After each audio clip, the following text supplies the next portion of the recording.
दोस्तों आज हम बहुत ही कम कंपोनेंट से बहुत ही सिंपल से इन्वर्टर बनाएंगे। आज हम जो बनाएंगे उसके लिए हम TL494 IC का यूज़ करेंगे। तो इससे हम बहुत ही ईजिली बना सकते हैं और ये बहुत ही कम कंपोनेंट्स में बन जाता है। और ये जो इन्वर्टर होगा इसका सर्किट डायग्राम आप स्क्रीन पर देख सकते हो। ये इसका सर्किट डायग्राम होगा। आप सेम यूज़ करके अपने घर पर इन्वर्टर बना सकते हो। तो मैं चलो सारे कंपोनेंट्स को PCB में एक के बाद एक कनेक्ट कर देता हूँ और इसके बाद फिर जैसे कनेक्ट हो जाता है फिर मैं आपको दिखाता हूँ।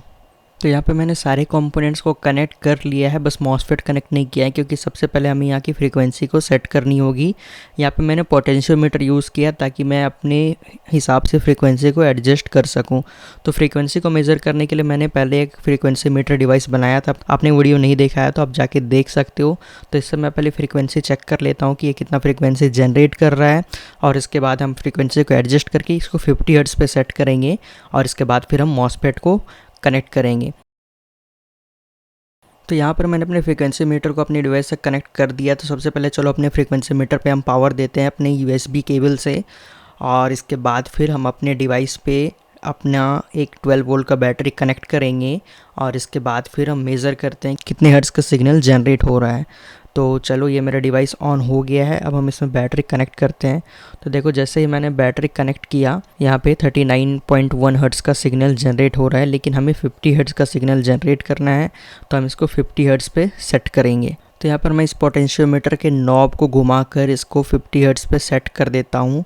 अगर आप पोटेंशियोमीटर लगाते हो तो आप इससे एडजस्ट कर सकते हो, नहीं तो आप डायरेक्ट एक रेजिस्टेंस भी यूज़ कर सकते हो। सर्किट डायग्राम में डायरेक्ट रेजिस्टेंस यूज़ किया गया है, लेकिन आप पोटेंशियोमीटर यूज़ कर सकते हो। तो देखो मैंने 50 हर्ट्ज़ यहाँ पे फ्रीक्वेंसी सेट कर दिया है। तो अब हम इस पे अपने मॉसफेट को कनेक्ट करेंगे। इसके बाद मैं आपको मॉसफेट, ट्रांसफार्मर सारी चीज़ें कनेक्ट करके इसके बाद मैं आपको ये डिवाइस दिखाता हूँ। तो यहाँ पर देखो मैंने सारी चीज़ें कनेक्ट कर ली है। यहाँ पर अब मैं एक बार आपको मल्टीमीटर में से चेक करके दिखाता हूँ कि हमें आउटपुट में कितनी वोल्टेज मिल रही है।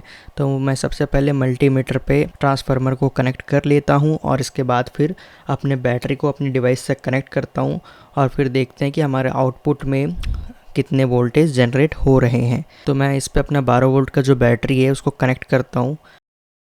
तो देखो जैसे ही मैंने अपना 12 वोल्ट का बैटरी कनेक्ट किया तो यहाँ पर आप देख सकते हो 244 वोल्ट्स 245 वोल्ट्स यहाँ पर जनरेट हो रहे हैं। मतलब कि हमारा जो इन्वर्टर है सक्सेसफुली वर्क कर रहा है। तो अब हम क्या करते हैं कि इस पे हम लोग एक बल्ब कनेक्ट करते हैं। यहाँ पर मैं 100 वाट का बल्ब कनेक्ट करने वाला हूँ। यहाँ पे आप देख सकते हो, अगर गौर से देखोगे तो ये 100 वाट का बल्ब है। मैं इस पर कनेक्ट कर रहा हूँ और देखता हूँ कि 100 वाट के बल्ब को लाइट कर पाता है या नहीं कर पाता है। तो देखो जैसे मैं यहाँ बैटरी से पावर दे रहा हूँ तो ये 100 वाट का बल्ब बहुत अच्छे से ग्लो कर रहा है। मतलब कि हमारा जो इन्वर्टर है ये सही से वर्क कर रहा है।